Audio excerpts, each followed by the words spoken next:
I have a message today, and I can tell you right now, I'm gonna preface this message with, I don't feel that I'm actually preaching this message to you.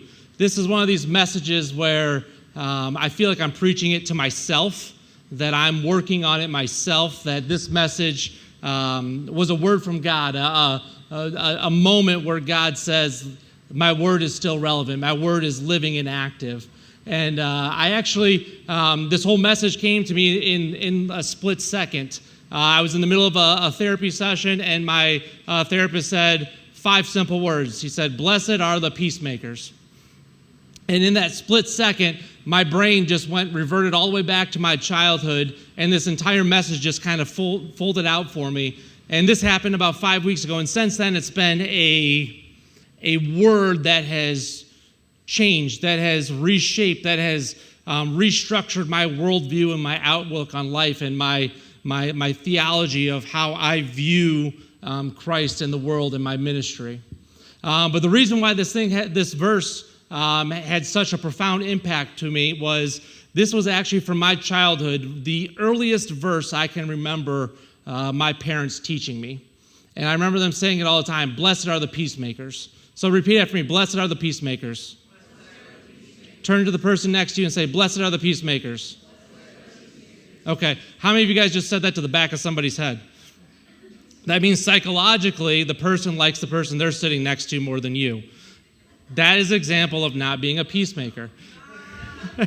But this verse was droned into my head from a very young age, and it was taught to me for a very specific reason: family get-togethers. My grandparents, my grandma and grandpa Keeler, Kate and Joe, were devout Catholics, salt-of-the-earth type people, and they had 8 children. And from that 8 children, they continued to multiply. And at the time of their death, about 6 years ago, they had, I've lost count at this point where the number's at, but they had over 70 grandchildren and great-grandchildren. And then my dad was the second youngest out of that 8. So during family parties, a lot of my cousins were much older than me, and they were already getting married and having children of their own. So these family parties were just massive. I mean, it was not uncommon to have 50, 75, 100 people. So my grandparents, knowing the size of their family, when they built their homes, they built them for the sake to accommodate these massive get-togethers. And these are some of the most fondest memories of my life. It was just a time of fun, but at the same time, it was just utter chaos. I remember my grandparents' home. They lived on a farm, and when you'd walk into their home, you go down to their basement. They finished their basement, and the first room was just this big foyer that was just lined with tables. And the whole point of that was to fit all the food for the parties. And then you would walk past that room, and there was this nice living room, seating area where we could all hang out. And then on the other side was this long room that went the whole length of their house. And it was cafeteria-style seating, just rows and rows of tables. And at the end of it was a full bar with this refrigerator, this mini fridge that was always fully stocked with pop. I know Brent's not here, and he calls it soda. But here in Toledo, Ohio, Sylvania, Ohio, Michigan, we call it pop. And Brent can say all he wants, but he moved here. When I joined Anchor Church, I switched my translations from NIV to NLT just to make it congruent with his preaching. So if he wants to move from Eastern Ohio to here, then he can switch from soda to pop, in my opinion. But it was always fun just to run down in that basement and open it up, and there was always a can of Werner's ginger ale there that I would grab, and it was just amazing memories.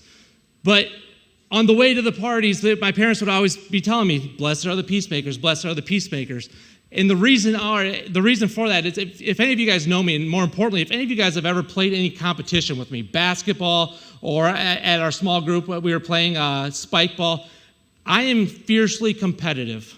It doesn't matter what it is, but when I start a competition, when I'm playing basketball, my mouth just starts running. I just talk and talk and talk. I mean, I'll be guarding John, and John's only just had his first kid, so he's still in shape. But I'm like all out of shape, and I'm like at half court like this, and John's blowing past me, and I'm running my mouth like, "Go ahead and shoot that 3, John. Go ahead. Let's see if you can do it." Like, just trying to get in his head because my mouth is running something that my body can't catch. But I am fiercely competitive. I am loud. I am, in some people's opinion, obnoxious. My therapist tells me that my personality is terrifying to anybody that has anxiety. But my wife. But when I would show up at these parties and this family would come together, I was actually considered probably one of the more mild-mannered people in my family. This was a loud family, a family that loved being together, that loved my grandparents, whether it was playing cards or lawn darts. We would be always playing some sort of competition at these parties. My cousins, we'd always be competing about who's the favorite grandchild. And my grandparents, they had this living room, and they had so many grandchildren and great-grandchildren. They kept pictures of all of us that they ran out of space and like picture frames and room on the walls. They just started putting pictures on the floor around their living room. And as a grandkid, we would run and we would start counting how many pictures there were of us to see who had the most pictures there. And then if someone else had more, we would like hide them behind ours. It was just like a fun competition. We all just ran our mouths. And then on top of that, I don't know if you guys ever have this cousin, but when you get together with this cousin, you kind of form your alter ego. And my cousin, his name was Jason. And I would get with Jason, I would see him at these family parties, and all of a sudden, like any discipline I had, any logic I had, was just like out the door. Him and I would go and find the nearest like ditch or water source or puddle, and my mom would have us all, like the whole family matching and like matching sweaters and stuff for Christmas. It didn't matter. We were getting in the mud, we were catching frogs, we were catching whatever we could. And if there was no water available, we'd just start starting fires, because that's what we like doing. Let's start a fire. Let's go open a car and find the little cigarette lighters, and we'll just start blowing on some leaves and just ignite something. But it was just like this blissful, utter chaos that we lived in. And it was important that the concept of blessed are the peacemakers, because this was a family that lacked peace, that we were intense people.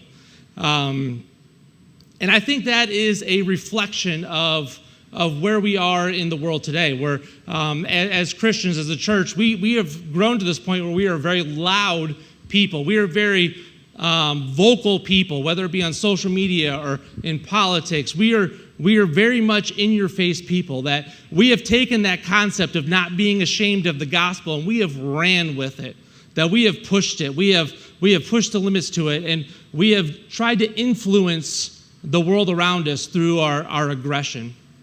But I want to talk about I'm going to talk about Jesus here, because when I talk about a peacemaker, I think of Jesus. There's no one else. And when I was looking at this message, I immediately went to the verse where it's in John 18, and it says Simon Peter. Jesus is getting ready to be arrested, and he's going to be arrested and he's going to be tried.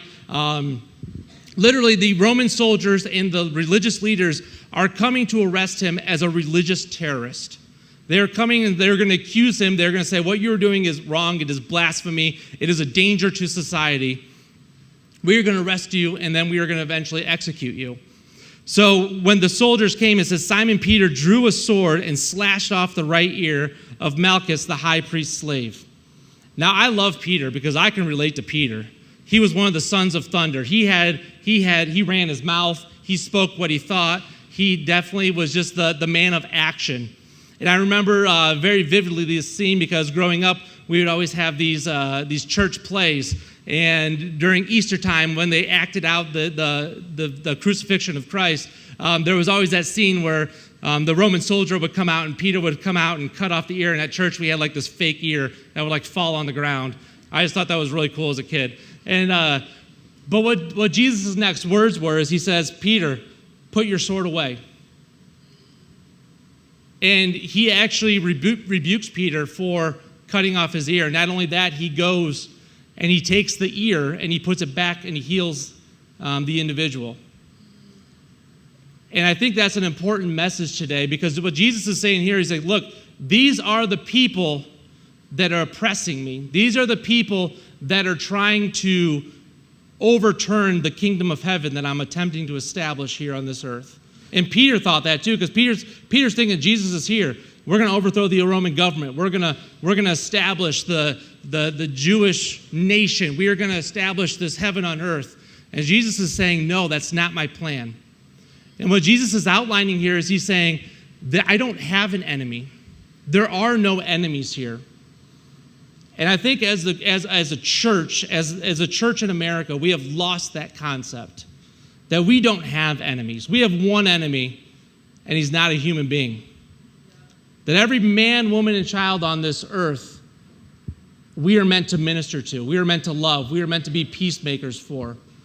That whether it be a person from a different ethnic background or different race or different political view or different worldview, whatever thing that differs from us, there is no justification to consider them an enemy.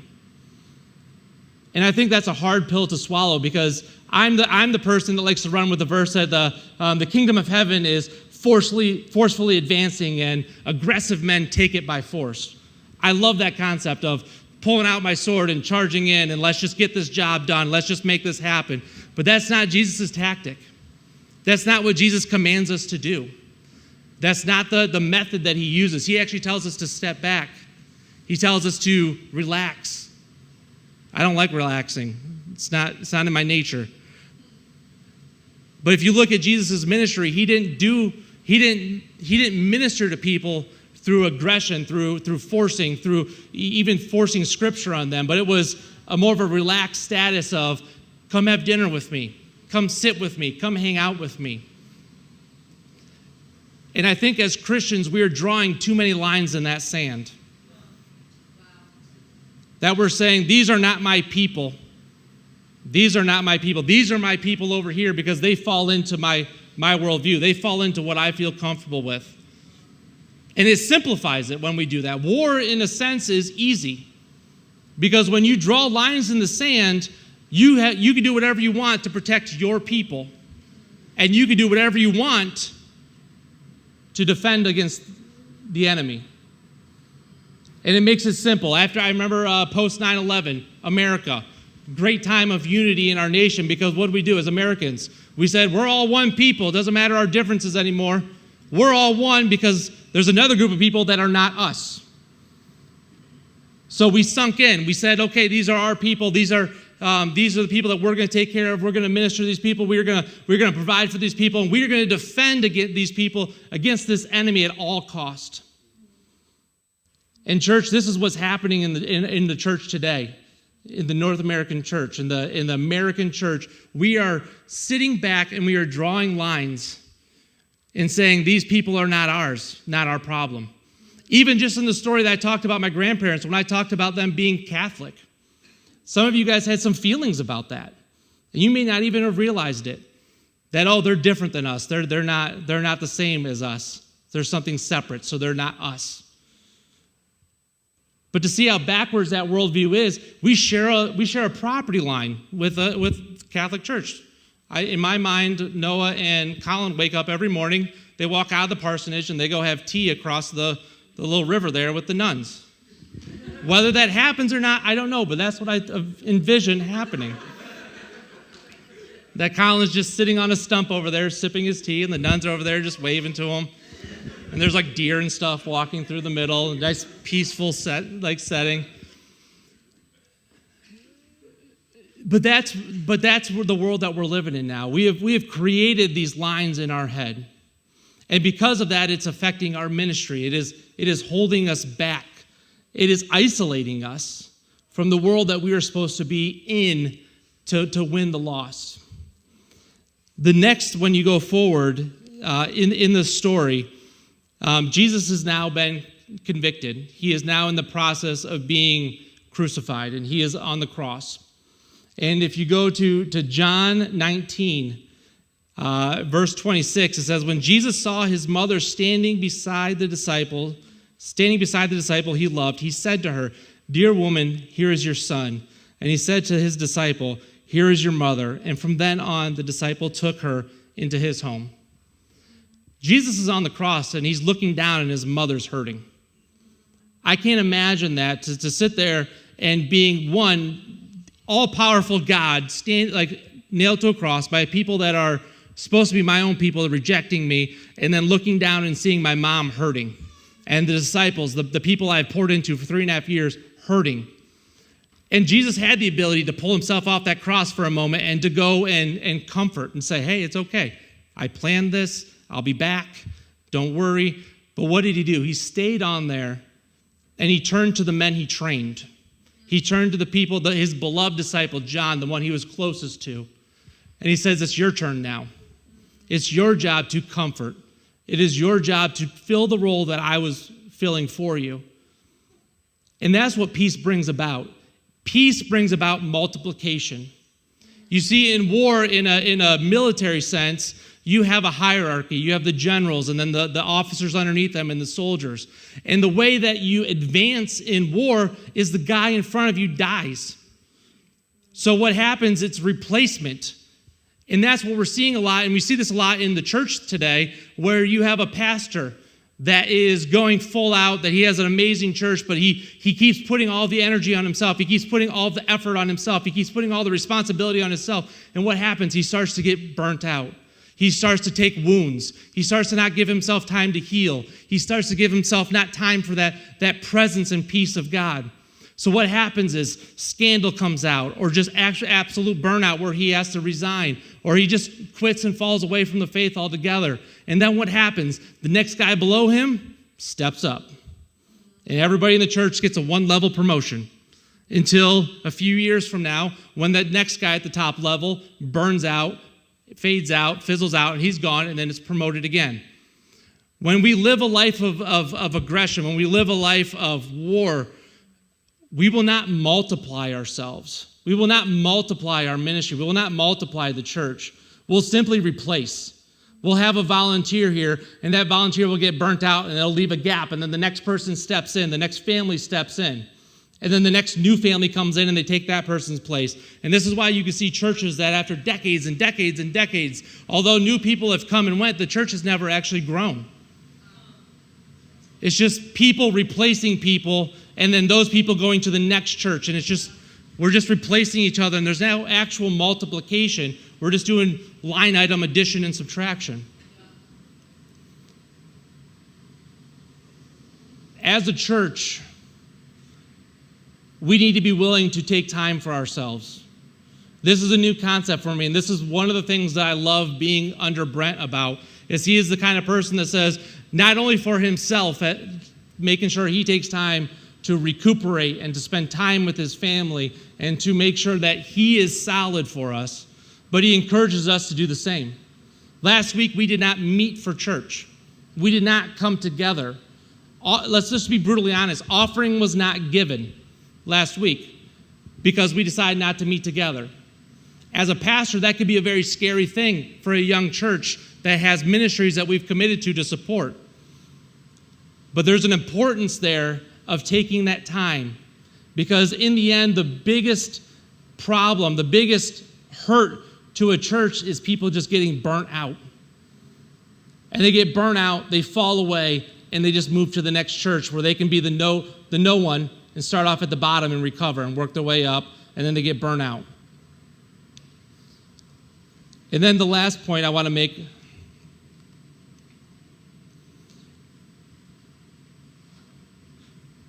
is just before Jesus dies on the cross. He's standing on the cross, he's hanging from the cross, and he's got a man on each side of him. And one of the criminals hanging beside him scoffed. So you're saying the Messiah, are you? Prove it by saying yourself and to us, to you while you're at it. But the other criminal protested, don't you fear God even when you have been sentenced to die? We deserve to die for our crimes, but this man hasn't done anything wrong. He then said to Jesus, remember me when you come into your kingdom. And Jesus replied, I assure you today, you'll be with me in paradise. Again, I don't think I could do what Jesus did, sitting there, like hanging there on the cross and just being in pain and being in agony, and then just having this criminal mock me. And he ignored it. I don't think I would have that ability to ignore, because I would be like, are you serious? Like, hold on, let me take these nails out real quick. Let me go Or like, let me rebuke you with scripture. Let me put you in your place, because do you not know who I am? He could have easily done that. And I think if I was me, that's what I would be doing. Like, are you serious? Like, who are you? Like, what have I done? Show me my crime here. Like, your crime's clearly reported. You deserve it, not me. So shut up and hang there and die. But what does he do? He doesn't even respond to that person. Instead, he shifts over to the other man. The man who is open, the man who is willing, the man who is ready to receive. When you live a life as a peacemaker, you will step into your ministry. I remember back when I was in high school, I actually owned a commercial lawn mowing service, and I would mow lawns all over the city of Toledo. One of the places I used to take care of was that McDonald's on Cherry Street. So I would go there, and I would unload my stuff, and I would start mowing. And it's not the best part of town, and there was a lot of like homeless people, and there was a lot of people that just needed help. And what would happen is I would start mowing like between the sidewalk and Cherry Street Road, and I'm mowing, and people would walk up next to me, and they would stick their head down and like follow next to me by the chute where all the debris was coming out. And it wasn't just like, I'm not just mowing like nicely like suburban manicured grass. There was like rocks and glass and bottles and cans and stuff that are flying out the chute. And what they were trying to do is like they're trying to get me to hit them with something for a lawsuit. So I'd be mowing, and this person they'd be walking like this, and then they would just stop. I'd just have to turn off the mower and wait until they felt dumb enough to walk on, and then I would start the mower up and go again. But every time I was there, in some way or another, I was approached by someone asking for money or asking for a handout or asking for gas of some sort. And I remember at one point, I just stopped my mower and said, yeah, do you want to get some lunch? This gentleman came up, and he was standing by my mower, asking me, and I'd seen him multiple times. I said, sure, let's get some lunch together. It's my lunch break anyways. Let's stop. Let's go eat lunch. And it was when the dollar menu first came out back in the day. Some of you guys don't know a life without the dollar menu, but now it's like a $2 menu because of inflation. But the dollar menu just came out when I was in high school, and that was like the most amazing thing ever. So I was able to order myself 5 things, and I got him 5 things, and it was just like a giant buffet in front of us. And we're sitting there eating, and I could clearly tell this man was homeless, that he was, because he ate like half his burger and he was full. He started packing it up to preserve it and to save it for later.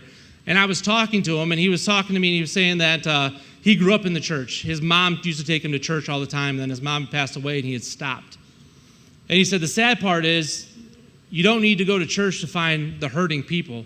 He's like, there's people around you all the time that are hurting. You just have to stop and pick your head up to see them. And for me, that was just a very pivotal moment of like realizing, like, day in and day out, I was mowing this piece of property. And there was people that I found, they were a nuisance to me. They were interrupting my production. They were interrupting my bottom line. They were interrupting my ability to get done and get home. And he reminded me of this idea of just stopping. And if you stop, you'll see the people around you. And this is the example Jesus is setting for us here. He's clearly got something else on his mind. He's clearly doing something. He's getting ready to take all of the sins of the entire world onto his shoulders. But in that moment, he had time to stop what he was doing and address the man next to him, because that man needed him. That man needed to be ministered to. But as humans, and in this church, in the church in general, I think we spend too much time looking at the other man. Looking at the man who's running his mouth. Looking at the man who's making the post on social media that just rub you the wrong way. And just day in and day out, we've become a people fixated on the one man, and we've stopped looking at the people that actually need us. When you live your life as a peacemaker, those people stop bothering you. The people that are against you, the people that are constantly trying to put you down, that mess with you, they stop bothering you because that's not your focus. That's not your goal. When you live a life of peace, you start to see the people that are around you. You start to see that ministry. Some of you might be sitting here week in and week out and being like, I hear the stuff that's being taught. I hear this stuff. Last week we were told we encouraged everybody to go out and share a hot dog with somebody and just over the 4th of July weekend and have that intentional like connection. And some of you might be sitting here thinking like, I went that whole weekend and got like it never happened. That opportunity never arose. I can tell you right now that opportunity arises every day of your life. That God puts people in your life on a daily basis that are hurting, that are sick, that are wounded, and that need to understand and need to see the love and the peace of Christ. But we live a life that is so amped up. We live a life that is so aggressive that we're too busy looking at the people that have wronged us, the people that have hurt us, and we're not looking at the people that we were meant to minister to. And you might be sitting here today and you might be struggling like I have. I've had 5 weeks to work through this message. You've had about 15 minutes. And you might be struggling with this and saying, I don't like this message. I don't agree with this message. I don't think I should have to listen to this message. I have my rights. I have my salvation, and I have the right to rebuke. I have the right to rebuke is the word. I don't have another one for that. That pretty much encompassed everything. But going back to the original verse, blessed are the peacemakers. If you finish that verse, there's a secondary line.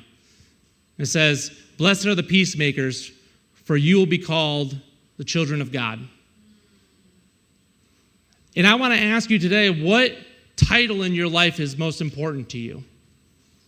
Is it most important that you are referred to as a leader in the church, or a Democrat, or a Republican, or an independent, a conservative, or a progressive? Is it most important that you identify with a certain socioeconomical group? Is it most important that you associate with a specific race? Or is it most important in your life that you're referred to or you are known as a child of God? You see, I've spent my life up until this point where people who have wronged me, people who have hurt me, I have kept a mental list in my head. I've listed these people out, teachers, family members, random acquaintances I haven't spoken to in years that have wronged me. And I have used those moments to fuel this aggression, this false sense of passion in my life, to want to push, to strive, to want to accomplish and achieve.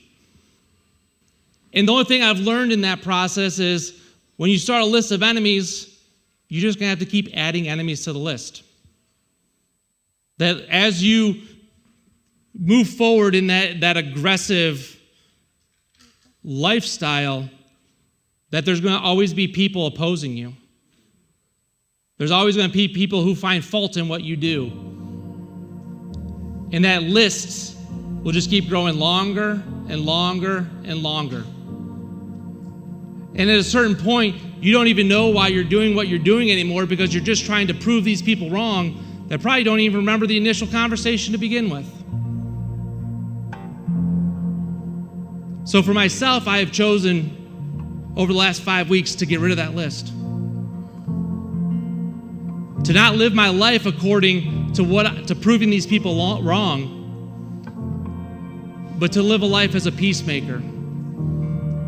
As someone who is erasing lines in my life, who is crossing those borders, who is reaching out to not just like-minded people like myself, but people that are, from a world standpoint, completely opposed.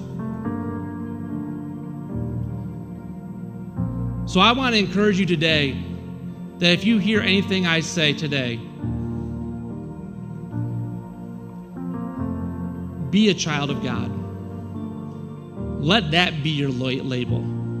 Let that stand for your identity. Let that speak for itself. Because if you truly are a child of God, if you truly do live a life of peace, that's when people are drawn to you. That's when your ministry multiplies. That's when you start to be able to step back and not risk burnout.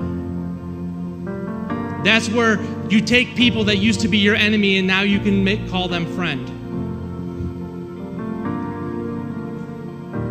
Be a peacemaker. Go out to this today, this week. Do not wait. And start erasing those lines. Start forgiving. Start reaching out to the people that have wronged you. Let's be a church of peace, so that when the world out there is out there fighting amongst themselves and fighting for every last scrap out there, when those people finally get sick of it, they can look over here and say, why is this church different? Why are these people different? It's because we have that peace that surpasses all understanding. Dear Heavenly Father, I just thank you that you are a God of peace. That we are not expected day in to day out to just lay our flesh on the line and cause injury to ourselves and to others. That you are not a warring God. That you care about the small things. You care about the details. That you would rather see us spend time with you than go condemn somebody on the street corner. That you would rather us spend time in worship and in community with each other than to go and conquer a people. God, I pray for this church and I pray for myself. This is not an easy message. In theory, it sounds great, but to implement it is so much more difficult. God, I pray we would be a people of peace, that we would make that peace throughout our community, and that because of that, people would come to know you, that you would be glorified, that your kingdom of heaven would be established here. God, we praise you for who you are. We thank you for your salvation. In your name I pray.